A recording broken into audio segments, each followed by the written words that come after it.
राम राम टाबरो। शान के हाल चाल। सब आनंद मंगल। बिल्कुल। पढ़ाई शानदार चल रही। बढ़िया मजो। देखो, धीरे धीरे कोर्स करवा के आपा चाल रहा लगभग 40-50% कोर्स आपड़ो हो रही हो है ना। हाँ बिल्कुल बिल्कुल। और आपने एक दो बार स्कूल में होगी होई। और डेली देखो आपको बढ़िया शानदार नोट्स प्रोवाइड किया जा रहा था, जैसे कि मैंने आपको कमिटमेंट किया था वैसे ही बढ़िया नोट्स दिए जा रहे, और इसके अलावा आपको कुछ पढ़ना नहीं है। ठीक है। और आज जो पार्ट पढ़ रहे हैं देखो उसका नाम है ध्वनि साउंड। पार्ट नंबर है 10। ठीक है। पार्ट नंबर 10 में जैसा कि मैंने आपको पहले भी कहा था, जो कठिन कठिन पार्ट है उसको अपन पहले ले रहे हैं ना, ताकि आपको अधिक समय मिल जाए उनको पढ़ने के लिए। तो ध्वनि भी उनमें से एक है। और इसमें बहुत अच्छे अच्छे प्रश्न आते हैं दोस्तों, और मजा भी आएगा देखो आज पढ़ने में, है ना। और देखो इतने बढ़िया वीडियो बनाते हैं तुम्हारे लिए, है ना। तो अपने है ना आसपास जो भी भाई बहन है उनको बात शेयर किया करो। बोलते हैं कि गुरुजी सर है ना ठीक बढ़िया पढ़ाते हैं, ठीक ठाक पढ़ाते हैं, एक बार है ना उनको लाइक और सब्सक्राइब कर दो। आप भी करो, दूसरे से भी करवाओ ना, थोड़ा हमारे को मोटिवेशन मिलता है वीडियो बनाने का, हमें भी मजा आता है ना। हम भी थोड़े देखो घंटे 1 घंटे वीडियो बनाने के लिए 2 घंटे काम करना पड़ता है हमें भी। आई बात समझ में। चलो ठीक है, कोई बात नहीं। अब अगला आज का टॉपिक है अपना ध्वनि साउंड। अच्छा वेरी गुड। साउंड से आप क्या समझते हो? अरे सब आवाज है ना, है हाँ हाँ आवाज, कोई आवाज आपको आवाज, ए राकेशिया, ए चांदिया, ए कुमारिया, हाँ बहुत बहुत बहुत, है ना। इस तरीके से आवाजें आती ना हाँ। और देखो सबकी आवाज है ना अलग अलग होती है। इसके भी गुण पढ़ेंगे कि ये सबकी आवाज अलग अलग क्यों होती है। इस पाठ में सब कुछ आएगा, कौन सी ध्वनि मनुष्य सुन सकता है, कौन सी नहीं सुन सकता, है ना। ध्वनि में भी किस किस किस प्रकार की होती है। आप पृथ्वी पर ध्वनि, आप अच्छा आपको ये पता है कभी कि अगर आपको चंद्रमा पे ले जा लिया जाए और आप दोनों दोस्त बातें करते हो ना क्लास में बैठ के खुसुर मुसुर, और वहां पर अगर जोर जोर से बोलोगे तो एक दूसरे को सुना ही नहीं देगा दोस्तों। वहां भी सब पढ़ेंगे इन सबके बारे में आज। तो आपको पता आप ध्वनि जो आवाज है ये कैसे कैसे, जैसे आप मान लो आपको बताओ स्कूल में आपकी घंटी लग गई दोस्तों, है ना, टन टन टन टन, या पहला पीरियड लग गया दूसरा पीरियड लग गया, तो वो क्या क्या आती है, वो घंटी जो बजती है उसमें क्या आती है, ध्वनि आती है, आवाज आती है। ठीक है। कभी कोई आपका दरवाजा खटकाए खटखट खटखट, उसमें भी क्या आती है, ध्वनि आती है। और जो आप बोल रहे हो ना या मैं बोल रहा हूँ जो आपको सुनाई दे रहा है वो भी क्या है, ध्वनि है दोस्तों। ये सब कुछ आवाजें जो ये क्या आती है, ध्वनि आती है। अब पॉइंट यहां से आता है दोस्तों कि ध्वनि उत्पन्न कहां से होती है। क्या ध्वनि सभी वस्तुओं से होती है? बिल्कुल। लेकिन जो ध्वनि होती है ना, जिसको ध्वनि वास्तव में कहा जाता है, वो क्या होती है, कंपित कंपित वस्तुएं से, है ना। कंपित मतलब कंपायमान, हरा कदे बुखार आई दूजा थे कंपन, हाँ इस प्रकार से। मान लो कोई वस्तु है इधर उधर गति कर रही, ऊपर नीचे गति कर रही, इसको कहते हैं कंपन। यानी कोई भी वस्तु माध्य स्थिति से, जो उसकी वास्तविक स्थिति है उससे लेफ्ट राइट यानी बाएं दाएं या ऊपर नीचे, या अपन कह सकते हैं इधर उधर कंपन करती है, उससे क्या कहते हैं आप, कंपन। क्या कहते हैं दोस्त, कंपन। कि कोई भी वस्तु, मान लो ये कोई वस्तु है, या तो इधर जाएगी फिर इधर जाएगी, या ऊपर जाएगी या नीचे जाएगी, यानी इधर उधर इस प्रकार से ना। एक धागा ले लूं मैं और पीछे पत्थर बांध दूं, तो उसको मान लो मैं इधर उधर छोड़ दूं ना, तो ये क्या करना, कंपन करना। क्या करना, कंपन करना। या तुमने कभी इस प्रकार से देखा हो कि मान लो एक स्केल है तुम्हारी, है ना, स्केल, वो लो स्टील की स्केल आती है ना दोस्तों, ऐसे पकड़ के उसको छोड़ दे तो थोड़ी थोड़ी देर यूं यूं करती है वो, है ना। या आप क्या करते हो, मान लो जो रबड़ है, रबड़ को ऐसे पकड़ के और उसको एकदम खींचो ना, धन धन धन धन धन धन इस प्रकार से करती है, तो वो होता है कंपन। या किसी लोहे की टेबल पे मारना, थोड़ी देर आवाज आएगी आपको धन, व कान लगाना बिल्कुल धन। या आपकी स्कूल की घंटी बजती है ना, तो वहां पर भी आप कान लगाओगे ना दोस्तों, तो आवाज आती है धन। यानी वो क्या करती रहती है, धातु इधर उधर कंपन करती रहती है। उन्हीं कंपनों के कारण क्या उत्पन्न होती है दोस्तों, ध्वनि उत्पन्न होती है। क्या उत्पन्न होती है, ध्वनि। क्या उत्पन्न होती है, ध्वनि उत्पन्न होती है। आ गई बात समझ में। और जो भी आपको गति बताई, मान लो यहाँ कोई आपने ये पत्थर लटका दिया और इसको मैंने क्या कर दिया, इधर छोड़ दिया, तो एक बार आपको पता दोस्तों ये यहाँ आएगा, फिर से इधर गति करते हो, फिर इधर जाएगा ना, और फिर यहाँ आएगा दोस्तों ये इस प्रकार से, फिर इधर उधर गति करेगा। तो इधर उधर की गति करना, मध्य स्थिति से इर्द गिर्द इधर उधर गति करना या बाएं दाएं गति करना, क्या कहलाती है दोस्तों, दोलन गति। कौन सी गति कहलाती है, ये समझने के लिए सिर्फ दोलन गति। अरे मम्मी कह रहे हो आपको दन डोल रहे हो, तुम अटी वटी डोल रहे हो, इधर उधर घूमता फिर रहा, यानी आपको क्या कह रही है मम्मी पापा, अरे पूरा दिन अटी उटी डोल तो कर रहे हो। अरे वो सब समझते हैं, वो केवल भाषा का अंतर है, वो ही दोलन है, इधर उधर घूमना यानी क्या है, दोलन। यानी मध्य, अपने घर से तुम कभी इधर जाते हो कभी इधर जाते हो, वही दोलन गति है। यानी ये माध्य स्थिति से ये धागे के नीचे पत्थर बांध दिया है, कोई भी गोल वस्तु बांध दी भारी वाली, जो मान लो ऐसे पकड़ के मैं इसको यहाँ इधर से खींचूंगा दोस्तों, इधर उधर जाएगा। अरे हिंदो खायो कि ना खायो, हाँ आप बीच में लटक जाओ, फाचन था ना कोई हिंदो दे पकड़ फाचा आगे, तो यूं यूं यूं जाओ, है ना। तो मध्य स्थिति से इधर उधर जो गति करना क्या कहलाता है आपका दोलन। वो कौन सी गति कहलाती है आपकी दोलन गति। क्या कहलाती है दोलन गति। और वो क्या कहलाता है कंपन कहलाता है ना, मध्य स्थिति से इधर उधर दोलन करना। तो ये तो हो गई गति का प्रकार, तो कौन सा है दोलन गति। लेकिन मध्य स्थिति से इधर उधर कंपन कर इधर उधर गति करना क्या कहलाता है दोस्तों कंपन। और इन्हीं कंपनों के कारण क्या होता है ध्वनि उत्पन्न होती है। मार साहब थोड़ा सा और बताओ थे यार, माना ये कंपन उम्पन और ध्वनि उत्पन्न हो रही, थोड़े से और बता दो। बिल्कुल बताएंगे दोस्तों। कभी आपने हारमोनियम बजाया क्या आपने। हाँ सर हारमोनियम, और वह पेटी हाँ तुन तुन तुन तुन हाँ बजाई हुई बिल्कुल यूं यूं यूं करे ना। तो उसके अंदर भी क्या दोस्त तार होते हैं, वो तार कभी खींचते हैं फिर ढीले होते हैं। जैसे खींचते ढीले होते हैं ना तो तार क्या होते हैं, जैसे आप मैंने बताया ना आपको रबड़ को खींच के पकड़ो और उसको नीचे से यूं करके छोड़ दो, धड़ धड़ ऐसे ऐसे करने लगते हैं। तो उसमें भी तार क्या होते हैं कंपन करते हैं दोस्तों। उसमें तो खींचे हुए तार होते हैं वो कंपन करते हैं। ढोलक बजाइए आपने ढोलक, हाँ ढोलक बजाने से पहले आप क्या करते हो दोस्तों, वो पहले ढोलक के ऐसे पकड़ने की होती है, उसको खींचते हो रस्सी को, ताकि वो जो चमड़े की जो जिल्ली होती है ना दोनों तरफ तानित जिल्ली खींची हुई जिल्ली वो बढ़िया से तन जाए ना, बिल्कुल ढीली नहीं रहे। फिर उसके आप थप थप थप मारते हो ना तो वो आवाज करती है। और उसको ढोलक को देखना आप, उसकी जो आप एक जैसे ही मारते हो थोड़ी देर यूं यूं दोस्ती रहती बेचारी, यानी वो कंपन करती रहती। उन्हीं कंपनों के कारण क्या उत्पन्न होती है दोस्तों ध्वनि उत्पन्न होती है। अब मेरे ख्याल से समझ में आ गया होगा, नहीं आया तो एक उदाहरण और दूं आपको। आप ना यहाँ से यहाँ गले पे हाथ लगाओ, सब हाथ लगाओ दोस्तों, और बोला आपको यहाँ पर ना कुछ महसूस हो रहा होगा, कुछ ना कुछ दूज रहा होगा ना। ये आपके क्या कहलाते हैं, मैंने किशोरावस्था वाले पाठ में बताया था। ये आपका यहाँ गले में क्या है जहां से ध्वनि उत्पन्न होती है, ये है वाक यंत्र। क्या दोस्तों लेरिंग्स इंग्लिश में बोलते हैं वाक यंत्र। और ये उभरा हुआ भाग क्या कहलाता है कंठमणि एडम सेपल, है ना। ये सब कुछ बता रखा है मैंने तुम्हारे को किशोरावस्था वाले पाठ में। हाँ तो अगर यहाँ पर आप उत्पन्न आप बोल रहे हो ना तो यानी ध्वनि कहाँ से, यही कंपन हो रहा है। कहीं और जगह हाथ लगा लो, देखा माथे पे गाल पे नाक पे कहीं कंपन नहीं हो रहा दोस्तों। कंपन कहाँ हो रहा है आपके गले में कंपन हो रहा है, यानी यहीं से ध्वनि उत्पन्न हो रही है दोस्त। जब आप श्वास लेते हो तो ध्वनि उत्पन्न नहीं होती, श्वास जो छोड़ते हो ना उच्च यानी एक्सपायरेशन वाली, है ना, जो बाहर जो वायु छोड़ते हो ना उसके कारण ध्वनि उत्पन्न होती है दोस्तों। ये ध्यान रख लेना। आ गई बात समझ में। तो यहाँ पर आज समझे होंगे। देखो इस पार्ट में अपन है ना बिल्कुल ओरिएंटेड चलेंगे, एग्जाम ओरिएंटेड, क्योंकि एग्जाम के हिसाब से ना बहुत अधिक बातें नहीं करेंगे। देखो यहाँ समझाने वाली चीज थी, बाकी ये कंपन ध्वनि समझा, यहाँ से कोई प्रश्न नहीं आ रहा आपका, क्वेश्चन यहाँ से कहीं पुटअप नहीं होता है, लेकिन हाँ बताना पड़ता है थोड़ा समझाने के लिए। अब यहाँ से पहला प्रश्न जो एग्जाम में पूछा जाता है, बहुत इंपॉर्टेंट प्रश्न है दोस्तों, ध्यान से सुन लेना। बहुत अच्छों का हवा नहीं लगती उस चीज में। क्या होता है आपको यहाँ पर एक सारणी दे दी जाएगी दोस्तों, आपकी किताब में भी वो सारणी है। यहाँ लिख दिया जाएगा क्रम संख्या, है ना, मैं लिखा नहीं रहा हूँ केवल समझा रहा हूँ इस चीज को।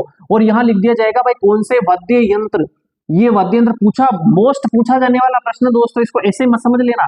और ये जो इसके बाद में क्या कि ध्वनि उत्पन्न करने वाले कंपाइनमान भाग, यानी इसके कौन से किस भाग में कंपन होता है, जिसके कारण भाई कंपन से ही विद्युत का कंपन से ही ध्वनि उत्पन्न हो रही है, तो इसके कौन से भाग से है ना ध्वनि उत्पन्न होगी। जैसे मान लो आपको पहले दे दिया जाए बांसुरी, बांसुरी बजाई, बांसुरी गदाई, बिल्कुल बजाई हुई साहब बांसुरी, है ना, बांसुरी, है ना, बांसुरी यानी बांसुरी, वो देखी होगी ना भगवान श्री कृष्ण बजाते हैं ना ऐसे मुंह में लेके।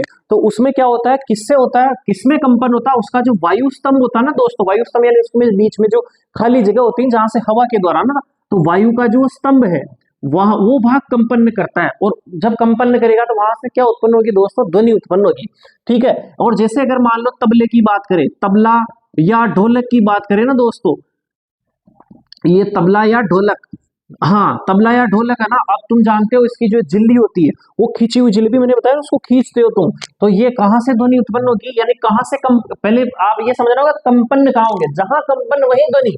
तो तानित जिल्ली, कौन सी जिल्ली दोस्तों, तानित जिल्ली, यानी खींची हुई जिल्ली है ना, उससे ही क्या उत्पन्न होती है, ध्वनि उत्पन्न होती है, उसी में कंपन होते हैं और कंपन से ध्वनि उत्पन्न होती है। और इसी प्रकार से आपने नाम सुना होगा सितार, है ना, सितार नाम सुना होगा, वीणा, हाँ माँ सरस्वती है ना आपने पढ़ने, हाँ भाई ध्यान रख लेना, हाँ पढ़ाई वहीं से आती है, माँ जगदम्बा का एक रूप है सरस्वती जी। हाँ सरस्वती होती है जो आपको वाणी में मधुरता देती है, आपकी स्मरण शक्ति बढ़ाती है, यानी आपके पढ़ने लिखने वालों के लिए जो भगवान है वो कौन है, माँ सरस्वती। तो माँ सरस्वती के हाथ में आपने देखा होगा वीणा। अच्छा वीणा सितार जो होते हैं ना दोस्तों, देखो इनमें भी क्या होते हैं, ये क्या होते हैं, खींचे हुए तार होते हैं, क्या होते हैं, तार, हाँ तो ये जो तार होते हैं ना दोस्तों, ये जो तार, हाँ बिल्कुल तार है ना, हाँ तानित तार या खिंचे हुए तार, कुछ भी लिख सकते हो। इससे इसमें क्या होते हैं, कंपन होते हैं, और जहां कंपन होगा वहीं से ध्वनि उत्पन्न होगी। इस प्रकार से आपको ना वहां 4 यंत्र, 5 यंत्र, 6 यंत्र, किसी प्रकार के यंत्र दे सकते हैं। आप भले स्क्रीनशॉट लेना चाहो तो ले लो इस चीज का, ठीक है ना। मैं आगे चलता हूँ, यहाँ से 100% क्वेश्चन पूछा जाता है दोस्तों। और अपन लास्ट में और बात कर लेंगे कि आपके एग्जाम में क्या क्या आएगा। देखो इसको ध्यान से समझ लेना कि क्या वाद्य यंत्र दे दिए जाएंगे, इधर भाग दे दिए जाएंगे, और आपसे पूछेंगे कि कहां से कंपन उत्पन्न होते हैं, और जहां कंपन उत्पन्न होंगे वहीं से क्या उत्पन्न होती है, ध्वनि उत्पन्न होती है। तो मिटा रहा हूं दोस्तों, है ना।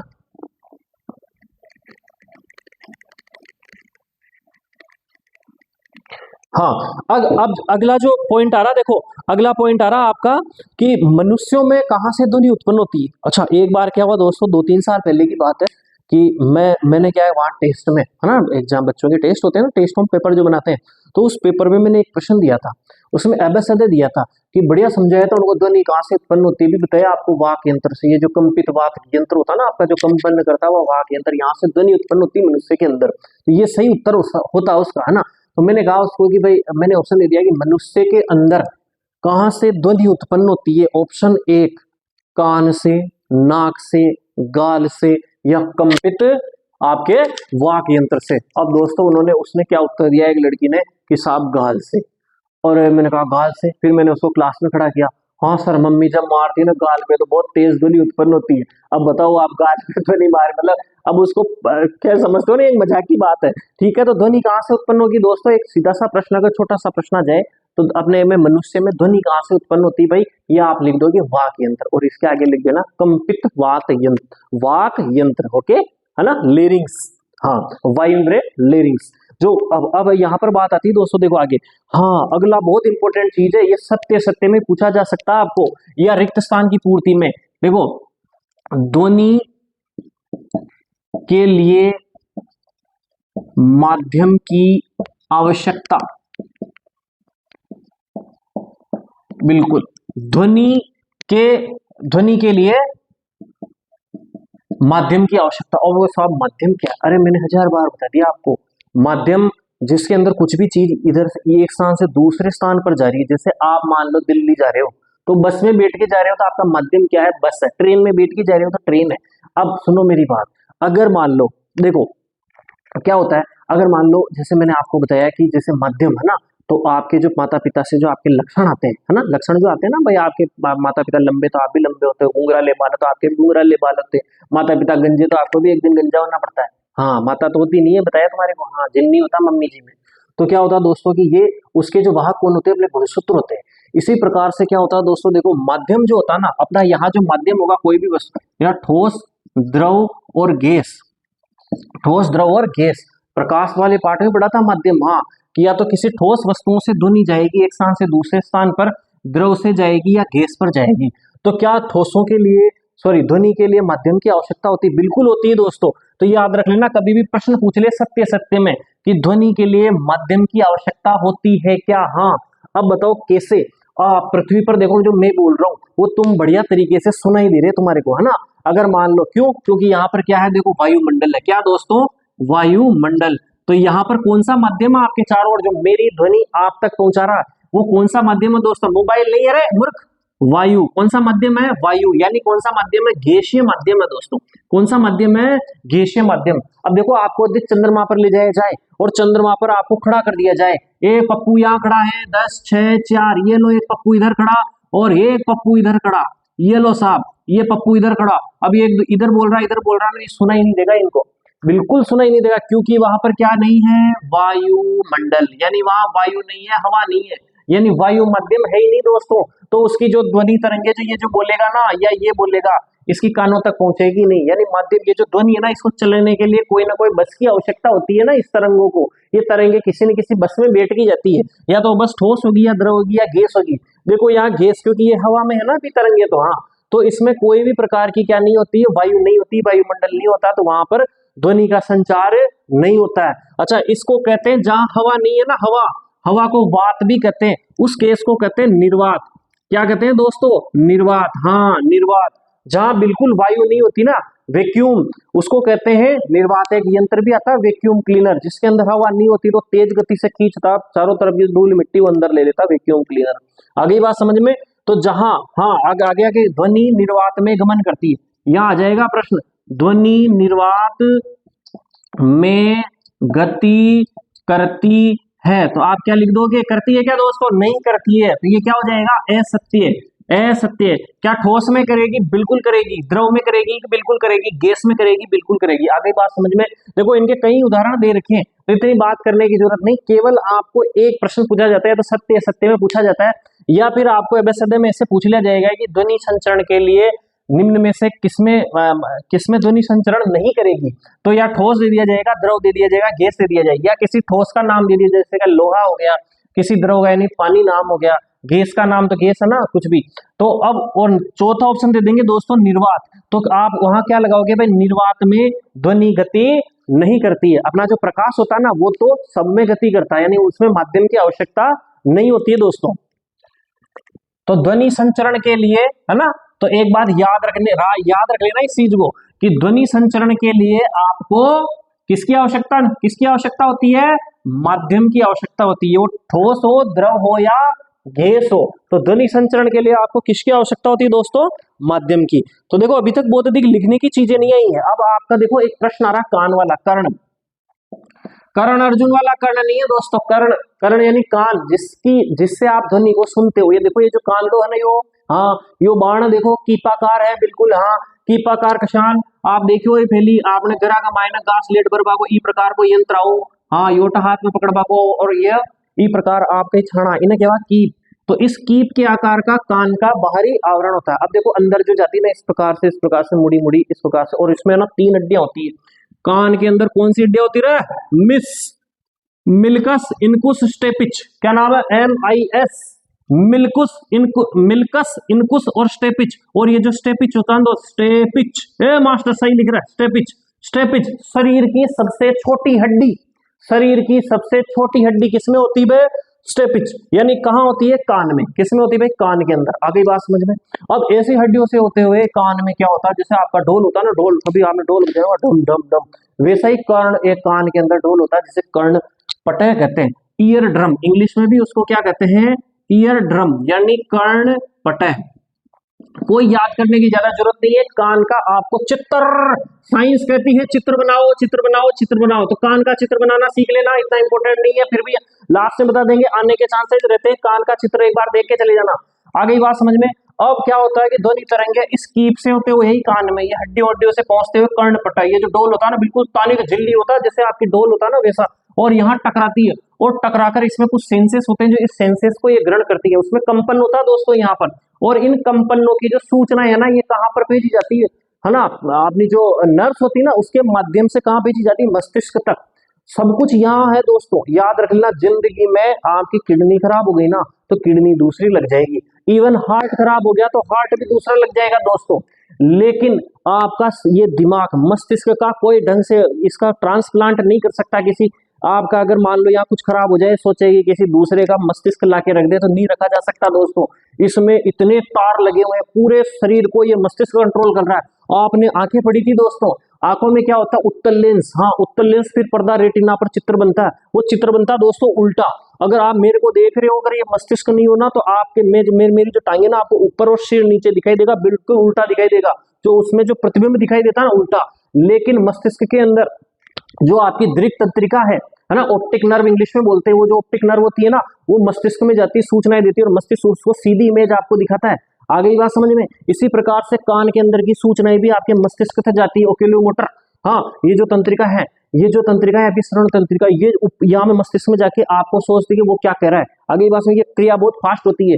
ऐसे 12 जोड़ी तंत्रिकाएं मस्तिष्क में होती है। कितनी जोड़ी तंत्रिका होती है? 12 जोड़ी तंत्रिकाएं, जो सूचना लेके भी आती है और सूचना मस्तिष्क तक पहुंचाती भी। आपके दोस्तों कभी भी दर्द होता है ना, दर्द हाथ पे मान लो यहाँ कहीं यहाँ लग गई, तो दर्द यहाँ नहीं हो रहा दोस्तों, दर्द ये महसूस करा रहा है, क्या करा रहा है? दर्द ये महसूस करा रहा है। यहाँ से तंत्रिकाएं जाती है यहाँ पर, और इसको बताती है कि भाई यहाँ दर्द हो रहा है, फिर ये कहता है बोल आ, फिर तुम कहते आ, है ना, ये ध्यान रख लेना। और फिर तुम क्या जाते हो, ले टेबलेट पैरासीटामोल खा दर्द की दवाई, ये लो दर्द की दवाई पेट में गई, और क्या करती है वो दर्द की दवाई, वो दर्द नहीं खत्म करती दोस्तों, वो 8 घंटे तक आपकी दर्द की जो सेंसेशन यानी सूचनाएं जो मस्तिष्क तक पहुंचा रही है ना, उसको वो क्या कर देती है, सुला देती है। अब जैसे ही वो आपको यहाँ पर अब ये नसें सूज जाएगी, अब यहाँ पे जो सूचना यहाँ पहुंच रहा है बेचारे के यहाँ हाथ में दर्द हो रहा है, वो इसको पता ही नहीं है, इसको यहाँ इस नस को बिल्कुल सुला दिया इस मैसेंजर को, तो आपके यहाँ आपके से लगता है दर्द मिट गया, गोली बहुत बढ़िया, अरे गोली कोई बहुत बढ़िया नहीं, 8 घंटे बाद तो वैसे ही मिट जाता है। तो 8 घंटे तक आपकी नस को सुला देता, दर्द की गोली वैसे कोशिश किया करो, नहीं लेते किडनी खराब होती है दोस्तों, ठीक है। तो यहाँ ये बात समझ में आ गई आपके कान की बात, हाँ बिल्कुल कान की बात, इससे ज्यादा नहीं है, कोई दिक्कत नहीं। हाँ कर्णपटल ईयर ड्रम जो होता है आपका, तो इसको थोड़ा याद रख लेना कि ये आपका कान का, अगर पूछ लिया जाए आपसे कि भाई कंपित भाग कौन सा होता है, कान का, कर्ण का कंपित भाग कौन सा होता है दोस्तों, कंपित भाग आपका कान का कर्णपटल, ज्यादा से ज्यादा ये पूछा जा सकता है ना छोटे प्रश्न के रूप में, इसका आपका डायग्राम पूछ लिया जाएगा। अब देखो यहाँ से आपका पार्ट जो आपको याद करने वाली चीज है ना, वो यहाँ से शुरू होती है दोस्तों।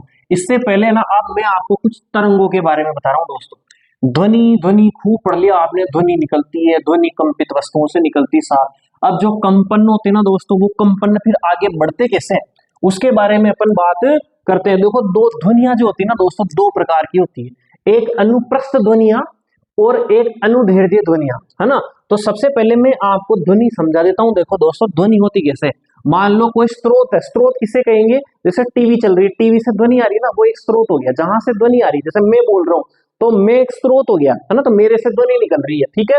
आपके घर में मान लो कोई म्यूजिक सिस्टम चल रहा है, तो वहां से ध्वनि उत्पन्न, वो एक स्रोत हो गया, सोर्स हो गया। तो ध्वनि का कोई ये मान लो स्रोत है, या है ना। अब ध्वनि क्या हो रही है, इधर की तरफ उसका मुंह स्पीकर का, तो ध्वनि की दिशा क्या है, ध्वनि की दिशा, ध्वनि की तरंग की दिशा क्या इस तरफ कर दी आपने, ध्वनि की क्या कर दी, तरंग की दिशा इस तरफ कर दी। आगे बात समझ में। अब क्या होगा कि ये ध्वनि की मध्य स्थिति होगी और ध्वनि तरंगों में आगे बढ़ता है ना, ठीक है ना। ध्वनि किसमें आगे बढ़ता है, तरंगों में कंपन करता हुआ, इधर उधर कंपन करता हुआ, ऊपर नीचे गति, दाएं बाएं गति करते हुए आगे बढ़ती है। तो यहाँ पर तरंगों की बात करें दोस्तों, देखो तरंगे कैसी होती है दोस्तों, इस मध्य स्थिति से एक बार ऊपर जाएगी, एक बार नीचे जाएगी, सही तो कंपन कर रहे हो, एक बार ऊपर जाएगी, एक बार नीचे जाएगी, एक बार ऊपर जाएगी, एक बार नीचे जाएगी। इस प्रकार से ध्वनि क्या होती है दोस्तों, आगे कोई भी तरंग होती है ना, मैं सामान्य तरंग की बात कर रहा हूँ, है ना, तरंग आगे बढ़ती है। अब जो ऊपर गई ना दोस्तों, ये देखो यहाँ ये जो ध्वनि तरंग है ना, ऊपर गई है ना ये तरंग, तो अब ये जो तरंग गई है ना ये ऊपर, और एक बार ध्वनि तरंग नीचे गई है, तो जो ऊपर गई है, देखो आपके गाय के सींग होते हैं ना ऊपर यूं ऐसे खड़े, तो उसको आप कहते हो सींग, और सींग को अच्छी भाषा में क्या कहते हैं, श्रृंग। क्या कहते हैं दोस्तों, श्रृंग, श्रृंग। आगे बात समझ में। और ये क्या है, देखो आप जमीन, ये मान लो इसको जमीन मान लो, जमीन में ये क्या हो गया, गर्त, खड्डा, गर्त। तो ध्वनि जो तरंगे होती है ना, वो किस रूप में आगे बढ़ रही है, यहाँ पर श्रृंग और गर्त के रूप में। और देखो ये ध्वनि तरंग है ना, इसकी ऊंचाई ये है दोस्तों, और इधर भी ऊंचाई दोस्तों ये है ना, ये थोड़ी बराबर होती है, मैंने ऐसे बना दिया, जितनी ऊपर होगी उतनी नीचे होगी। तो ये जो ध्वनि तरंग है ना, ये इसकी ऊंचाई, ये जो अधिकतम विस्थापन है, अधिकतम जो ऊंचाई है ध्वनि तरंग का, यहाँ से लेके यहाँ तक की जो ऊंचाई है, ये इसका क्या कहलाता है दोस्तों, आयाम। ध्यान रखना, ये बहुत इंपॉर्टेंट शब्द है, आयाम। क्या कहलाता है, आयाम। और इसको अंग्रेजी के ए शब्द से बताते हैं दोस्तों, किस शब्द से बताते हैं, ए, एम्पलीट्यूड अंग्रेजी में बोलते हैं इसको। तो ये हो गया श्रृंग, यानी इसकी जो अधिकतम ऊंचाई है तरंग की, वो क्या कहलाती है दोस्तों, आयाम कहलाती है। क्या कहलाती है दोस्तों, आयाम। ये हो गया गर्त, है ना, जितनी ऊंचाई ये होगी उतनी ऊंचाई होगी, थोड़ा सा ऊपर नीचे बन रहा है। आगे बात समझ में। अब देखो एक जो ये तरंग समझ में आई आपके। अब इस कंडीशन में देखो क्या होता है, यहां से ध्वनि तरंगे हो ना, ये तो मैं एक तरंग बता, अच्छा एक तरंग किसे कहेंगे, एक तरंग क्या कहेंगे, यहां से एक तरंग आ रही है, एक बार श्रृंग बनाया और एक बार गर्त बनाया, एक तो इसे कह सकते हैं, मतलब यहां से लेके यहां तक की लंबाई, ये पूरी क्या कहलाती है, एक तरंग कहलाती है, जिसमें एक श्रृंग आ गया, एक गर्त आ गया, या फिर एक दो श्रृंग, यहां से यहां तक का श्रृंग, ये आधी तरंग, और इसको इधर से लेकर वापस इधर से इधर तक पूरी एक तरंग, यानी दो श्रृंग मिलाकर एक तरंग बन जाएगी। या फिर दो गर्त मिलाकर आगे बढ़ा दे इसको, तो एक गर्त और बन जाएगा, दो गर्त मिलाकर एक तरंग कहलाती है। जनरली अपन यहां से समझ लेते हैं कि एक श्रृंग और एक गर्त, यहां से लेके यहां तक की दूरी क्या होगी दोस्तों, एक तरंग होगी। और अच्छा एक अभी आपने पढ़ा आवर्ती, आवर्ती बहुत इंपॉर्टेंट चीज है दोस्तों, ध्यान रख लेना, आवर्ती और आयाम दो शब्द बहुत इंपॉर्टेंट, समझाने के लिए मैं डायग्राम बना रहा हूं, बाकी तरंगे समझाने का पार्ट नहीं है, तो फिर भी सुन लो। देखो ये है अधिकतम विस्थापन, इसका आयाम कहलाता है, ठीक है, अधिकतम विस्थापन। अच्छा अब देखो यहाँ क्या होता है, तरंगे, एक तो तरंग निकलेगी नहीं, बहुत सारी तरंगे निकलती दड़ दड़ दड़। एक चित्र में यहाँ बना देता हूँ दोस्तों, देखो एक तो मैंने चित्र ये बनाया, एक चित्र मैंने ये बनाया इस प्रकार का, तरंगे ऐसे भी निकल रही है। अब देखो इसका आयाम क्या है दोस्तों, छोटा, इसका आयाम क्या है दोस्तों, बड़ा। लेकिन आप बताओ मुझे, ये यहां से लेके यहां तक एक तरंग हो गई और यहां से लेके यहां तक एक तरंग हो गई, किसको ज्यादा समय लगेगा दोस्तों, इस बड़ी तरंग को बनने में ज्यादा समय लगेगा। ठीक है, तो जिसको एक तरंग बनने में लगा समय क्या कहलाता है दोस्तों, आपका आवर्तकाल। ये सब लिखा रहा हूं अभी, आवर्तकाल। एक तरंग को बनने में लगा समय क्या कहलाता है, आवर्तकाल। आगे बात समझ में, समझ में, काल यानी समय, कितना समय लग रहा है। अच्छा, एक हो गया आवर्ती, किसे कहेंगे, आवर्ती, ध्यान रखना, आवर्ती। आवर्ती कहेंगे एक सेकंड में, एक सेकंड में, यानी प्रति सेकंड, प्रति यानी एक, प्रति सेकंड कंपनों की संख्या, कंपनों की संख्या। अच्छा, कंपन का मतलब यहां क्या है, तरंग, है ना, यहां तरंग से समझ लेना, एक सेकंड में कितनी तरंगे निकल रही है दोस्तों, एक सेकंड में जितनी तरंगे निकलती है वही उसकी क्या कहलाती है, आवर्ती। क्या कहलाती है दोस्तों, आवर्ती। याद रख लेना, एक सेकंड में कितनी तरंगे निकल रही है वो क्या कहलाती है, इसकी आवर्ती। अब मुझे बताओ, जिसका आयाम बड़ा होगा ना दोस्तों, इतनी बड़ी बड़ी अगर तरंगे बनेगी तो एक सेकंड में ऐसी तो कम ही तरंगे निकलेगी और ऐसी छोटी छोटी, छोटे आयाम वाली, छोटी ऊंचाई वाली तरंगे निकलेगी। अब ये दोस्तों क्या होगा, ये बहुत सारी निकल जाएगी, यानी ऐसी ऐसी जो छोटी तरंगे होती ना। अच्छा, इसका मतलब क्या समझे दोस्तों आप, जिसकी आवर्ती ज्यादा है ना, जिसकी आवर्ती ज्यादा है तो उसका आयाम क्या होगा, कम, और जिसका आयाम ज्यादा ना दोस्तों तो उसकी आवर्ती क्या होगी, कम। समझ में आ गई ना, आयाम ज्यादा, आवर्ती कम, आवर्ती कम तो आयाम ज्यादा, दोनों एक दूसरे के विपरीत है दोस्तों, ध्यान रख लेना। ये इसका रीजन मैंने आपको समझा दिया। अब जो आवर्ती का जो मात्रक हो ना दोस्तों, आवर्ती, आवर्ती को मापते 100% पूछा जाने वाला प्रश्न दोस्तों आपके, हर्ट्ज, क्या कहते हैं उसको, हर्ट्ज, और इंग्लिश के एच और छोटे जेड से बताते हैं दोस्तों, इसको रट लेना। आवर्ती की परिभाषा क्या होती है, प्रति सेकंड कंपनों की संख्या क्या क्या कहलाती है, आवर्ती कहलाती है। प्रति सेकंड, याद रट लेना इसको बार बार, प्रति सेकंड कंपनों की संख्या क्या कहलाती है, आवर्ती कहलाती है। और इसको किसमें मापा जाता है, हर्ट्ज, एच, जेड। आगे बात समझ में, यहां पर आपको बिल्कुल मेरे ख्याल से आगे होगी। देखो एक तरंग तो ये दिमाग में बिठा लेना, लेकिन ये तरंग किसकी है, प्रकाश की, ध्वनि की तरंग नहीं है दोस्तों। अच्छा, इस तरंग को कहते हैं अनुप्रस्थ तरंगे, अनुप्रस्थ, अनुप्रस्थ तरंगे। ठीक है, बात समझ में आ गई, समझ में आ गई। अच्छा, इसको मैं मिटा रहा हूं। अब अनुदैर्ध्य तरंगे समझा रहा हूं मैं दोस्तों, अनुदैर्ध्य तरंगे, जो आपकी जो ध्वनि होती है दोस्तों, ध्वनि की जो तरंगे हैं वो कौन सी तरंगे, अनुदैर्ध्य तरंगे। कौन सी तरंगे दोस्तों, अनुदैर्ध्य तरंगे। अब ये क्या होता है, ध्यान से सुनना इसको, अच्छों के समझ में नहीं आती दोस्तों। अभी जो प्रकाश की तरंग बताई है, जनरली एक तरंग की बात बताई, वो स्ट्रिंग और गर्त के रूप में आगे बढ़ती है। जैसे मान लो ये कोई स्रोत है, अब ध्वनि की यहाँ जो तरंगे होगी ना, ये जो छोटे छोटे कण के रूप में बताऊंगा मैं यहाँ पर। अब ये क्या होगी, देखो पहले क्या होती है, इस प्रकार से जो तरंगे होती है ना वो बहुत पास पास होती है, पास पास, ये इस प्रकार से बिल्कुल सघन रूप से चिपकी हुई होती है ये कण, आप इस प्रकार से समझ सकते हो इसको।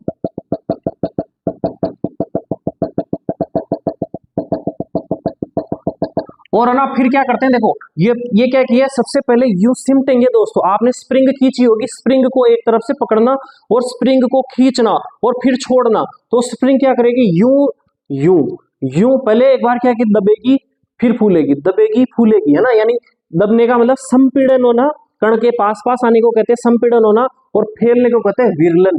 तो किस रूप में आगे बढ़ेगी ये ध्वनि तरंगे, पहले तो ऐसे सिकुड़ेगी फिर यहां से आगे बढ़ेगी दोस्तों। अब ये क्या हुआ, कण आगे बढ़ गया दोस्तों, इस प्रकार से कण इसके क्या हो गए, फैल गए, तरंगे फैल गई कण। ठीक है, ये तरंगे फैल गई, तो ये तो दोस्तों क्या हुआ, संपीड़न, संपीड़न, है ना, ध्वनि तरंग की दिशा इस तरफ है ना, ये हो गया संपीड़न, और ये जो फैल रही है ना ये हो गया विरलन, विरलन। और फिर वापस क्या होगी आगे, ये वापस क्या करेगी, सिमट जाएगी, यानी संपीड़न हो जाएगा दोस्तों, ये संपीड़न हो जाएगा। ठीक है, कभी लट को चलते हुए देखा, वो लट पहले इस प्रकार से कम क्षेत्रफल बनाती, फिर यूं लंबी होती है ना, फिर यूं बनाती, फिर लंबी होती, फिर यूं बनाती, फिर लंबी होती, ऐसे ही तरंगे चलती है। पहले क्या करेगी, ये सिकुड़ेगी दोस्तों यूं, फिर आगे बढ़ेगी, फिर सिकुड़ेगी, फिर आगे बढ़ेगी, इस प्रकार से तरंगे आगे बढ़ती है, सिकुड़ना फैलना, सिकुड़ना फैलना, इस प्रकार से क्या होती है, तरंगे आगे बढ़ती है। और किस रूप में आगे बढ़ती है दोस्तों, संपीड़न और विरलन। ये समझ में आ गई, ये इतना आपके एग्जाम में नहीं पूछा जाता, मैं सही समझाने के लिए बता दिया इसको, बात समझ में आ गई, चलो ठीक है। अब बहुत इंपॉर्टेंट चीज आ रही है दोस्तों, अभी सब लिखा दूंगा मैं, टेंशन मत लेना। प्रबलता क्या है? प्रबलता, प्रबलता। और एक शब्द आ रहा दोस्तों तारत्व, क्या आ रहा है? तारत्व। प्रबलता और तारत्व। और प्रबल से तो हम समझ रहे हैं साहब कोई ना कोई भारी चीज की बात की जा रही है यहाँ पर। हाँ बिल्कुल भारी, अगर आवाज भारी यानी प्रबल है। अभी आपने देखा, देखो आयाम, दो शब्द आयाम और एक शब्द आपने देखा आवृत्ति। आवृत्ति, आवृत्ति का मतलब प्रति सेकंड कंपनों की संख्या, जितनी छोटी तरंग होगी उतनी आवृत्ति ज्यादा। आयाम का मतलब, आयाम का मतलब क्या हुआ कि अधिकतम विस्थापन, यानी ऊपर नीचे कितनी लंबाई है ना, कितना इस प्रकार से फैल रही है, यानी अधिकतम ऊंचाई कितनी है, वो क्या कहलाती? आयाम कहलाती। क्या कहलाती? आयाम। बिल्कुल। आयाम का मतलब ध्वनि तरंग क्या हो गई? बड़ी हो गई। बड़ी हो गई तो आवाज भी कैसी हो जाएगी दोस्तों? भारी। कैसी हो जाएगी दोस्तों? आवाज भारी हो जाएगी। यानी आयाम जिस ध्वनि का ज्यादा है ना, तो उसकी आवाज भी कैसी, उसकी भारी। और यहां शब्द लिखा हुआ, उससे एक शब्द लिखेंगे प्रबल। आवाज कैसी होगी? प्रबल। यानी जो प्रबलता है वो किस पर निर्भर करती है? डायरेक्ट प्रश्न पूछा जाता है कभी कभी, प्रबलता किस पर निर्भर करता है? आयाम पर। किस पर निर्भर करता है दोस्तों? आयाम पर। यानी आयाम ज्यादा है, आयाम ज्यादा यानी बड़ी भारी तरंग बनेगी, तो आवाज भी कैसी होगी? भारी और प्रबल होगी। कैसी होगी दोस्तों? भारी और प्रबल। तो उसकी प्रबलता भी क्या हो जाएगी? दोनों की ज्यादा हो जाएगी। आगे बात समझ में? आयाम कम है तो आवाज कैसी बनेगी? मंद बनेगी। आवाज कैसी बनेगी? मंद बनेगी। तो उसकी प्रबलता भी क्या होगी? कम होगी। अब तारत्व की बात करते हैं। तारत्व में तो सर नाम तार है, तार यानी बारीक चीज, पतली चीज। बिल्कुल। आवृत्ति, आवृत्ति आपने देखा ये ध्वनि तरंग और ये माध्यस्थ, ये दिशा है ध्वनि की, और इस प्रकार की कम छोटी तरंगे बन रही दोस्तों, जिसका आयाम क्या है? कम है। तो आयाम कम है तो आवृत्ति ऑटोमेटिक ज्यादा हो जाएगी, प्रति सेकंड छोटी तरंगे तो ज्यादा बनेगी। ठीक है। तो आवृत्ति जिसकी ज्यादा होती है दोस्तों, उसकी आवाज भी कैसी होती है? पतली। ये देखो पतली दिखाई दे रही होगी, ज्यादा ऊंची है ही नहीं, पतली है ना। आवाज कैसी होती है? पतली या बारीक। अच्छा, उसका इसका मतलब उसका तारत्व क्या है? ज्यादा। यानी तारत्व किस पर निर्भर कर रहा है दोस्तों? आवृत्ति पर। आ गई बात समझ में? यानी आयाम ज्यादा है दोस्तों तो आवाज भारी प्रबल होगी, यानी इसकी प्रबलता ज्यादा होगी। ठीक है। अच्छा, ये प्रबलता और तारत्व क्या है दोस्तों? गुण है। और एक किताब नहीं है आपका, उसका नाम एक और आता है गुणता। चलो इसको नहीं पढ़ेंगे, फिर भी ऐसे समझा दूंगा अभी। तो बात समझ में आ गई। सबसे पहले याद रख लेने की बात ध्यान समझना, प्रबलता मतलब आवाज का भारी होना, तारत्व यानी आवाज का, ये गुण है आवाजों के। तारत्व क्या होता है? उसका पतला होना। अच्छा, कभी कभी आपने है ना गाने सुनते होंगे साले नालायक तुम तो, और काम क्या तुम्हारे, है ना, गाने सुनते होंगे। कोई हिमेश रेशमिया गाना गा रहा, सोनू निगम गाना गा रहा, आजकल और भी बहुत सारे गाना गाने वाले होंगे, है ना। तो अब वो जो गाना गाते हैं, उस गाने में क्या होता है, कभी लड़की भी गाती है, लड़का भी गाता है, एक साथ गाते हैं, अलग अलग भी गाते हैं। और उसमें ढोलक की आवाज भी आ रही है, बांसुरी की आवाज भी आ रही है ना, तबले की आवाज भी आ रही है ना। आजकल जो भी आप ज्यादा जानते होंगे इस प्रकार के बारे में कि कौन कौन से इंस्ट्रूमेंट होते हैं ध्वनि के, वो संगीत में जब बजते हैं। अब वहां पर क्या होता है इन दोस्तों, इनको क्या होता है, अलग अलग पहचान लिया जाता है ना। बांसुरी बजरी तो भी उसी एक समय में बहुत सारी आवाजें आ रही है, आप पहचान जाते हो, है ना। ढोलक की आवाज भी आप पहचान जाते हो, आदमी गा रहा तो पहचान जाते हो, है ना। और कभी कभी क्या होता है, कभी बाहर दो चार दोस्त होते हैं, आप बाहर बात करते रहते हैं, ये विनोद की आवाज, ये सुरेश की आवाज, ये रमेश की आवाज, आप पहचान जाते हो दोस्तों। उसका कारण क्या है कि प्रत्येक व्यक्ति की ध्वनि या किसी भी वस्तु में जो भी ध्वनि उत्पन्न हो रही है ना दोस्तों, सब ध्वनियों की प्रबलता और तारत्व अलग अलग होता है, यानी उनका आयाम और आवर्ती अलग अलग होती है ना। इन दोनों को मिक्स करके गुणता बोला जाता है दोस्तों, बस इतना ही। तो जिसकी सभी ध्वनि जो स्रोत होते हैं जहां से ध्वनि निकल रही, उन सभी ध्वनियों का आयाम अलग अलग होता है। ठीक है। अच्छा, आप बच्चे को खड़ा कर दे, महिला को खड़ा कर दे, किसी बड़े पुरुष को खड़ा कर दे, तो आप समझ जाओ कि बच्चा है, महिला है या पुरुष है। क्यों? क्योंकि उनकी आवाज की जो आयाम और आवर्ती सबकी क्या होती है? अलग अलग होती है ना। बात समझ में आ गई। अच्छा, आप इनके एग्जाम्पल्स देख लो दोस्तों। मैंने क्या कहा? प्रबलता अधिक तो आयाम। अच्छा, कभी आपसे ऐसा प्रश्न पूछ लिया जाता है कि मच्छर की भिनभिनाहट और शेर की दहाड़ में क्या अंतर है? और सर, शेर दहाड़ा तो जंगल गूंज जाता। क्या बोला मैंने? जंगल गूंज जाता है, यानी इसकी आवाज कैसी है? प्रबल है। यानी शेर की दहाड़ की जो आवाज है, ध्वनि है, उसका आयाम क्या होता है? ज्यादा होता है। ज्यादा होता है तो उसकी जो आवाज कैसी हो जाती है? भारी हो जाती है, प्रबल हो जाती है। यानी उसका गुण क्या हो गया? प्रबलता। उसकी आवाज कैसी, आवाज की गुण क्या हो गया? प्रबलता। अब यहां देखिए, मच्छर की भिनभिनाहट, मच्छर की जो आवाज आती है दोस्तों, वो कैसी आती है? पतली, बारीक। अगर पतली और बारीक आवाज है, यानी उसकी आवृत्ति क्या है दोस्तों? ज्यादा है। आवृत्ति क्या है? ज्यादा है। यानी उसमें तारत्व का गुण क्या है? ज्यादा है। आ गई बात समझ में? अगर मैं कहूं आपको इस प्रकार से, आपसे कभी प्रश्न पूछ लिया जाए कि छोटे बच्चे और बड़े आदमी की आवाज में क्या अंतर, तो आप क्या बताओगे कि छोटे बच्चे की आवाज पतली होती है। क्यों? क्योंकि उसकी ध्वनि की जो आवृत्ति है वो ज्यादा है, आयाम कम है, इसलिए उसकी आवाज पतली होती है। लेकिन बड़े व्यक्ति की आवाज भारी होती है क्योंकि उसकी आवाज की तरंगों का जो आयाम है वो ज्यादा होता है। इस प्रकार से आप आंसर दे सकते हैं दोस्तों, ठीक है। अभी मैं लिखा दूंगा एक दो उदाहरण आपके, इस प्रकार से काफी आपके उदाहरण हो सकते हैं। पतली आवाज, बारीक आवाज। पतली आवाज है यानी आवृत्ति ज्यादा, तारतम्य ज्यादा। आवाज भारी होना यानी उसका आयाम अधिक, है ना। अभी कभी कभी आपने डीजे पे कहते हैं ना बेस बढ़ा दे, बेस बढ़ाते हैं ना, तो आप देखते होंगे एकदम से आवाज ऐसे एम्पलीफाई होती है, बुम बुम, यानी उनकी तरंगे का आयाम क्या होता है, एकदम से बढ़ता है। यानी उसकी क्या बढ़ती है दोस्तों? प्रबलता बढ़ती है। क्या बढ़ती है? प्रबलता बढ़ती है। आई बात समझ में? और कभी कभी एकदम से तीखी आवाज आती है, तीखी आवाज आपके कानों में भी जो भी चुभती है दोस्तों, वो जो तीखी आवाज है यानी उसकी आवृत्ति क्या हो गई दोस्तों? बढ़ गई, इसलिए वो आवाज कैसी हो गई? तीखी हो गई। ये कॉन्सेप्ट समझ में आया नहीं आया दोस्तों? अब मैं ना बहुत सारा मीटर हो गया, थोड़ा सा मैं बोर्ड पे लिख देता हूँ आपको, है ना। अब मैं क्या कर देता हूँ, बोर्ड पे लिख देता हूँ, है ना दोस्तों। पेन कॉपी निकाल के आप तैयार रखो। ये समझ में आया नहीं आया कॉन्सेप्ट? हाँ दोस्तों, देखो मैंने ना जो भी काम की बातें थी वो सारी चीजें मैंने सम करके यहाँ लिख दी है, ठीक है। तो इसमें केवल एक चीज सबसे ज्यादा इंपॉर्टेंट है, आवर्ती की परिभाषा और आवर्ती का जो ये मात्रक है हर्ट्ज, ये पूछा जाता है दोस्तों, है ना। तो इसको याद कर लेना। तो अब ये तो मैं लिख दी है। अब प्रबलता और तारतम्य और लिखना है जो तुम्हें समझा दिया गया है ना, तो उसको मैं लिख देता हूँ। एक बार ना मैं हट रहा हूँ, स्क्रीनशॉट ले लो, फिर मैं इसको मिटा रहा हूँ, फिर प्रबलता और तारतम्य के बारे में लिख रहा हूँ। हाँ दोस्तों, देखो मैंने प्रबलता और तारतम्य के बारे में बहुत अच्छी तरीके से लिख दिया। नहीं, ध्वनि की प्रबलता उसके आयाम पर क्या करती है? निर्भर करती है, तथा ध्वनि का तारतम्य उसकी आवृत्ति पर निर्भर करता है। दोनों चीज अगर प्रश्न पूछ ले तो यहाँ पर आ जाएगी। यदि ध्वनि का आयाम अधिक है ना, तो ध्वनि कैसी होगी? मोटी होगी, भारी होगी, प्रबल होगी, अर्थात ध्वनि की प्रबलता अधिक होगी। इसके विपरीत ध्वनि का आयाम अधिक कम है तो ध्वनि क्या हो जाएगी दोस्तों? मंद हो जाएगी, है ना। और प्रबल ध्वनि के उदाहरण जैसे शेर की दहाड़, ढोलक की आवाज, पुरुष की आवाज। तो देखो इनसे अगर कंपेयर कर लिया जाए कि शेर की दहाड़ और मच्छर की भिनभिनाहट में क्या अंतर है, तो आप क्या लिखोगे? शेर की दहाड़ का आयाम अधिक है यानी उसकी प्रबलता अधिक है, तो उसकी आवाज कैसी होगी? प्रबल या भारी होगी। और मच्छर की भिनभिनाहट का क्या होगा? तारतम्य अधिक होने के कारण, यानी उसकी आवृत्ति अधिक है तो तारतम्य अधिक होगा, तो उसकी आवाज कैसी होती है? पतली, तीक्ष्ण होती है। तीक्ष्ण तो नहीं होगी, पतली होगी। और नीचे मैंने एक लाइन लिख दी थी, देखो ये उदाहरण लिख दिए, उदाहरण आपसे पूछ ले। ये बहुत इंपॉर्टेंट चीज है दोस्तों, यहाँ से प्रश्न 100% कैसे न कैसे तरीके से प्रश्न पूछा जाएगा। अगला है प्रबलता आयाम के वर्ग के समानुपाती होती है। इसको समझ लो। देखो यदि प्रबलता आयाम, जैसे मान लो आयाम 4 है ना, तो प्रबलता क्या हो जाएगी?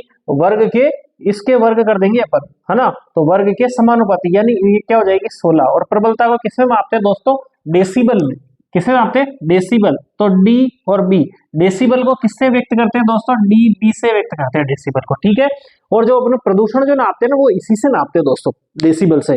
तो ऐसा कहा जाता है जैसे कि मान लो 40 डेसिबल से अधिक ध्वनि थोड़ी, है ना, लेकिन जब 80 डेसिबल से ज्यादा की ध्वनि हो जाती है तो वो क्या कहलाती है? ध्वनि प्रदूषण।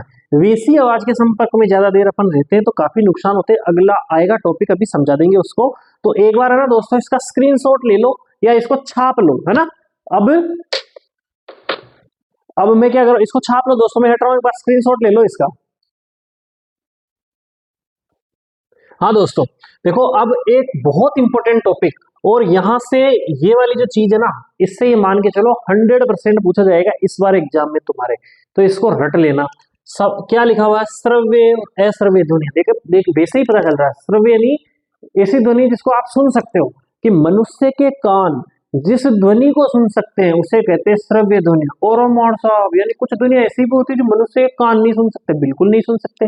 अभी आपने पढ़ा आवर्ती, आवर्ती को हर्ट्ज में मापते हैं, तो यानी 20 हर्ट्ज से कम की ध्वनिया और 20,000 हर्ट्ज से ज्यादा की ध्वनिया, ये मनुष्य के कान नहीं सुन सकते, इन्हें कहते हैं श्रव्य ध्वनिया। तो ये प्रश्न आपसे पूछा जाएगा, श्रव्य ध्वनियों का परास क्या होता है, या दोनों पूरा पूछा जाएगा, लेकिन कुछ ना कुछ यहाँ से जरूर प्रश्न आएगा, याद रख लेना। 20 हर्ट्ज से लेकर 20,000 हर्ट्ज तक की ध्वनिया जो होती है वो मनुष्य के कान से सुन सकते हैं। और 20 हर्ट्ज से तो कम और 20,000 हर्ट्ज से ज्यादा की ध्वनिया क्या होता है? मनुष्य के कान नहीं सुन सकते हैं। उन्हें क्या कहते हैं आप? अश्रव्य ध्वनिया कहते हैं। अब देखो मेरी बात, बहुत सारी बार आपको पता होगा कि रात में कुत्ते रोते हैं तो आपको लगता है कि कोई मरने वाला है, लेकिन कुछ ऐसी ध्वनियां होती है दोस्तों जो आप नहीं सुन सकते हो, लेकिन मनुष्य के कान, सॉरी, जो कुत्ते के कान होते हैं ना वो सुन लेते हैं कि वो कौन सी ध्वनिया होती है, 20 हर्ट्ज से कम की ध्वनिया जो होती है ना वो कुत्ता सुन लेता है दोस्तों, जो आपको सुनाई नहीं देती। तो रात्रि के अंदर बिल्कुल साइलेंस, शांति होती है और उसकी वो आवाजें कानों में आती है ना तो बेचारा दुखी होता है, इसलिए वो रोता, कोई मरने वाली चीज नहीं होती दोस्तों वहां पर। तो यहाँ ये रट लेना, वे सीधी सी बात है, नॉर्मल कुछ याद करने की जरूरत, जो कान सुन सकते हैं सर्वे ध्वनिया, नहीं सुन सकते अश्रव्य ध्वनिया। बस ये परास याद रख लेना आप कि भाई कौन सी ध्वनिया आप सुन सकता है, 20 हर्ट्ज से लेकर 20,000 हर्ट्ज के बीच की जो ध्वनिया होती है वो सुन सकता है। तो 20 हर्ट्ज से कम और 20,000 हर्ट्ज से ज्यादा की ध्वनिया मनुष्य कान नहीं सुन सकते, ध्यान रख लेना। अब अगला सवाल है शोर और संगीत। तो इसको जनरली आप अंतर के रूप में कभी कभार, है ना, बहुत कम चांस है तो पूछ लिया जाता है, मैंने लिखा दिया इसको फिर भी कि शोर और संगीत। आपको पता शोर यानी क्या होता है यार, कोई आवाज कर रहा तो आपके कानों कह रहे यार ये कौन जोर जोर से आवाज आ रही है, कान दुखने लग गए, माथा दुखने लग गया। तो यानी जो शोर होता है वो कानों को अप्रिय लगता है, आपको अच्छा नहीं लगता है, और वो अगर लगातार उस शोर के संपर्क में आप रहो तो दोस्तों आपके शारीरिक और मानसिक विकार हो जाते हैं, बहुत सारे नींद आना बंद हो जाती है, सिर दर्द होना, है ना, इस प्रकार से थकावट भी पड़ेंगे और भी चीज। तो यहाँ पर शोर क्या होगा कि कान को अप्रिय लगने वाली ध्वनियां शोर कहलाती है, शारीरिक और मानसिक विकार उत्पन्न करती है। जैसे बस की है ना, लगातार बसों की आवाजें आ रही है, आवाज चलने की है ना, बसों से मतलब यहाँ गाड़ियों की आवाजें आ रही है और उनके हॉर्न की ध्वनि आ रही है, और है ना आसपास कोई शादी ब्याह में खुद तो आनंद लेता है लेकिन पड़ोस में बेचारा कोई 10 बजे रात में सो रहा है और डीजे बज रहे जोर जोर से, तो बताओ उसके लिए तो वो सो रही है ना, तुम तो आनंद लेते हो तुम्हारे डीजे बजते, लेकिन आज जो आस पड़ोस वाले होते हैं ना वो तो बेचारे क्या होते हैं, उनकी नींद डिस्टर्ब होती है और जोर जोर की आवाज कान में सीटियां बजने लग जाती है उनके। हाँ, तो ये सब क्या है, शोर की ध्वनिया ना। अब और इसके अलावा संगीत क्या होता है, संगीत यानी अच्छा गीत जो कानों में आप लगाते हो ना, कभी कभी सुनते हो कान में ईयरफोन लगा के मस्त दुनिया सुनते हो, वो क्या होता है संगीत, यानी कम आवाज में सुनी जाए ना दुनिया, यानी कम आवाज में अगर कोई गीत सुना जाए, संगीत सुना जाए, भजन सुने जाए तो वो क्या है, सबके सब कौन है, संगीत है ना। यानी यहाँ जो कान को प्रिय लगे, यानी कान को सुनने पर अच्छी लगे, वो सब दुनिया क्या कहलाती है, संगीत कहलाती है। और वो सुनने में क्या लगती है, सुखद लगती है, अच्छा लगता है, कोई बीमारियां नहीं होती। जैसे सितार वगैरह हो गए, तबले से उत्पन्न ध्वनि हो गई, या धीमी आवाज में जो गाने हैं वो सारे के सारे क्या हो गए, वो क्या हो गए, शोर और संगीत में आ गए। अब एक बार है ना इसका स्क्रीनशॉट ले लो, और अंतिम चीज है आपका कौन सा है, प्रदूषण। फिर मैं उसको लिखा दूंगा, अभी समझा देता हूँ, या है ना, एक बार इसको उतार लो, छाप लो इसको। हाँ दोस्तों देखो, ध्वनि प्रदूषण, देखो इससे क्या होता है कि कभी कभी है ना बड़ा प्रश्न पूछ लिया जाता है कि ध्वनि प्रदूषण क्या है, ये इसके कारण क्या है, और इसके क्या क्या हानि हो सकती है, और इसको कैसे सीमित किया जा सकता है। ध्वनि प्रदूषण को अपन बिल्कुल बंद नहीं कर सकते, कम कर सकते हैं, तो इसके क्या क्या इस प्रकार से अपन काम कर सकते हैं। तो ध्वनि प्रदूषण क्या होता है, जैसे आपने सुना होगा वायु प्रदूषण, जल प्रदूषण, यानी जल का गंदा होना जल प्रदूषण, जिसको पीने योग्य नहीं रहे वो जल प्रदूषण। वायु प्रदूषण यानी वायु के जो ये संगठन है भाई, 78% नाइट्रोजन, ऑक्सीजन 21% है ना, तो ये जो संगठन जब बिगड़ जाए और वो मनुष्य को हानि पहुंचाने लग जाए, वो क्या कहलाता है, वायु प्रदूषण। ऐसे ही ध्वनि प्रदूषण हो सकता है। ध्वनि यहाँ होती है, अपने कान सुनते हैं अपन, बढ़िया चीज है ध्वनि, तो है ना, अपन किसी की बात सुन सकते हैं, समझ सकते हैं, लेकिन ये दुनिया जब आप पे नुकसान पहुंचाने लग जाए, क्या कहा मैंने, दुनिया नुकसान पहुंचाने लग जाए, या अवांछित दुनिया जो नहीं चाहिए इतनी ध्वनिया हो जाए और वो आपको नुकसान पहुंचाने लग जाए, वो क्या कहलाता है दोस्तों, ध्वनि प्रदूषण। तो मैंने यह ध्वनि प्रदूषण की परिभाषा लिखी है, वातावरण में अवांछित जो नहीं चाहिए बहुत सारी अनवांटेड हानिकारक ध्वनियों को आप क्या कहते हैं, हानि पहुंचाती, ध्वनि प्रदूषण कहते हैं।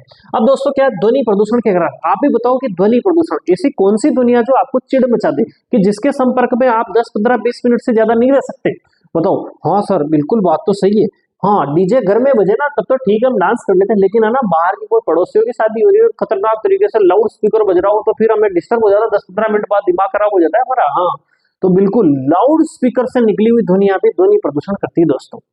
और क्या, कभी आप देखते होंगे गाड़ियां जा रही है, वाहन जा रहे हैं इधर उधर, तो वाहन की जो ध्वनिया होती है ना वो भी ध्वनि प्रदूषण। कभी आपकी छोटी मोटी उद्योग धंधे चलते हैं, जैसे आरा मशीन चलती है लकड़ी काटने की, लगातार उसके संपर्क में रहे ना तो आदमी है ना थोड़ा सा पागल टाइप में भी हो सकता है, ध्यान रख लेना। हाँ, तो ये प्रकार की दुनिया क्या है, ध्वनि प्रदूषण। और देखो आजकल एसियां चल रही है ना, एसी वगैरह, एसी बहुत तेज आवाज करती है, कूलर आके, कूलर रात में सुनसान में कूलर बहुत तेज आवाज लगती है दोस्तों।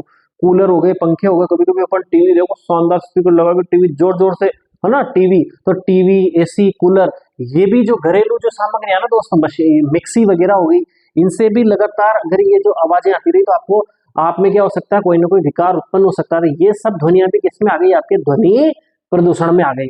और गाड़ियों के बेमतलब भी आप बजाते रहते हो, तेज गति में गाड़ी चलाते हो और हॉर्न पे हाथ रखते हो और टू करके बजाते रहते हो।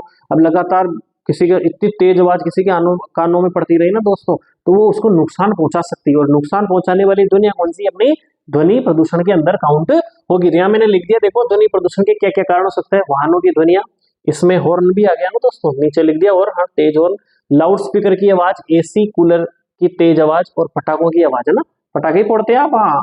और इसमें एक और लिख सकते हैं, औद्योगिक इकाइयों, है ना। और अच्छा, हानियां क्या है दोस्तों? देखो, वो सबसे बड़ी बात तो आप बताओ, कान से सुनते हो, बहुत तेज आवाज आएगी ना दोस्तों, आप खुद भी जानते हो, किसी के कान में चिल्लाना, आपको थोड़ी देर यहाँ पे इस प्रकार से ऐसा लगेगा कि कुछ अंदर कोई घंटियां बज गई हो, या किसी लाउड स्पीकर के सामने ना 5-10 मिनट और रहने ना, तो आपके कान में सीटियां बजने लगेगी। यानी आप क्या हो सकते हो? बहरे हो सकते हो। स्थायी बहरापन भी आ सकता है, थोड़ी देर के लिए आप कम सुनाई दे सकता, आपको कम सुनाई दे सकता, फिर कोई जोर जोर से बोलेगा तब सुनोगे, या फिर कान में मशीन लगाओगे, या बिल्कुल ही आवाज ही बंद हो सकती है आपकी दोस्तों। और है ना, ध्वनि प्रदूषण में रहने से आपको नींद आना बंद हो सकती है, जिसे अनिद्रा रोग कहते हैं, इंसोम्निया। और इसके अलावा क्या हो सकता है दोस्तों? आप में बीपी की बीमारी तक भी हो सकती है। तो मैंने यहाँ लिख दिया, देखो, अनिद्रा, तनाव, उच्च रक्तचाप यानी हाई ब्लड प्रेशर, कम सुनाई देना और लगातार तेज ध्वनियों के संपर्क से स्थायी बहरापन आ जाता है। अब इसको प्रदूषित को सीमित करने की, मैंने बताया ध्वनि प्रदूषण को बिल्कुल कम नहीं किया जा सकता दोस्तों, तो उसको सीमित किया जा सकता है। तो सीमित कैसे करेंगे भाई? ये मशीनें हैं यातायात के साथ, इनको बंद तो नहीं कर सकते, लेकिन उसमें अपन क्या लगा सकते हैं? साइलेंसर। लगता है ना गाड़ियों में साइलेंसर, तो अच्छे वाले साइलेंसर, जिसे रव शामक भी कहते हैं ना, तो यानी जो तेज आवाज है उसको ये शामन यानी धीरे कर देती है, उसे कहते हैं साइलेंसर। ये उपयोग करके भी अपन कर सकते हैं, एसी वगैरह में भी ये लग सकता है साइलेंसर। औद्योगिक इकाइयों को आबादी क्षेत्र, जो मान लो कोई उद्योग धंधे लग रहे हो, आरामशील लग रही हो, बहुत बड़े उद्योग धंधे जिसमें आवाजें तेज आ रही हो, तो उनको जहां आदमी रहते हैं वहां से शिफ्ट करके कहीं और जगह लगा दो, क्योंकि वो भी जरूरी है दोस्तों। उनको ऐसा नहीं गवर्नमेंट आदेश निकाल के उनको बंद कर दे, ऐसा भी नहीं कर सकते, वो भी चीजें जरूरी है। लेकिन उनको जहां व्यक्ति रह रहे हैं, आबादी क्षेत्र है, उससे अपन क्या कर सकते हैं? उनको दूर शिफ्ट कर सकते हैं। अब इसके अलावा अधिक से अधिक पेड़ लगाकर, हाँ वेरी गुड, ये बहुत अच्छी बात है। देखो, पेड़ों की क्वालिटी क्या होती है दोस्तों? देखो, वायु प्रदूषण भी होगा ना, तो पेड़ जहां होंगे तो उस प्रदूषित वायु को शुद्ध करने की उनमें क्षमता होती है। और बहुत आपने देखा होगा, रोड के दोनों किनारों पर गवर्नमेंट भी क्या करती, बड़े बड़े पेड़ लगाती, ताकि वो जो आवाजें है ना दूर तक नहीं जाएगी। तेज आवाज को ऑब्जर्व, अवशोषित कर लेते हैं पेड़। ध्यान रखना, पेड़ बहुत काम की चीज है। भविष्य में पेड़ नहीं होंगे ना दोस्तों, तो बहुत जीवन बहुत संकट में आने वाला हमारा। हर बार आप देख रहे हो, गर्मी के दिनों में बहुत तेज गर्मी पड़ रही है, बारिश में बारिश नहीं हो रही है, जब नहीं चाहिए तब बारिश हो रही है। ये सब प्रकृति के मतलब क्या हो रही है? असंतुलित प्रकृति हो रही है। और आप इसको संतुलित करने में किस प्रकार से योगदान दे सकते हो? पेड़ लगा सकते हो। अब आप कहोगे सर रोज रोज, ऐसे नहीं दोस्तों। जब आपका जन्मदिन आता ना, या मम्मी पापा किसी का भी जन्मदिन, एक निर्धारित कर लो दोस्त, आपको साल में एक बड़ा पेड़ लगाना। ऐसा नहीं गुलाब का लगा लिया हो, नहीं, यानी आपको बड़ा पेड़ लगाना, नीम का, बरगद का, पीपल का, उसको पूरे एक साल आपको उसकी बढ़िया सेवा करनी है। और फिर अगली बार फिर जन्मदिन है, एक तारीख फिक्स कर लो, एक साल तक उसकी बढ़िया सेवा करेंगे, ठीक ठाक बड़ा हो जाता है, फिर उस पर बढ़िया से ट्री गार्ड वगैरह लगा के आप सुरक्षात्मक रख सकते हो। फिर 2 साल, तो आप अगर 50-60 साल भी आगे जीवित रहते हो, 60-70 साल, तो 50-60 पेड़ पौधे आपके हाथ से लग जाएंगे दोस्तों। ये बहुत बड़ा दान और धर्म पुण्य होगा।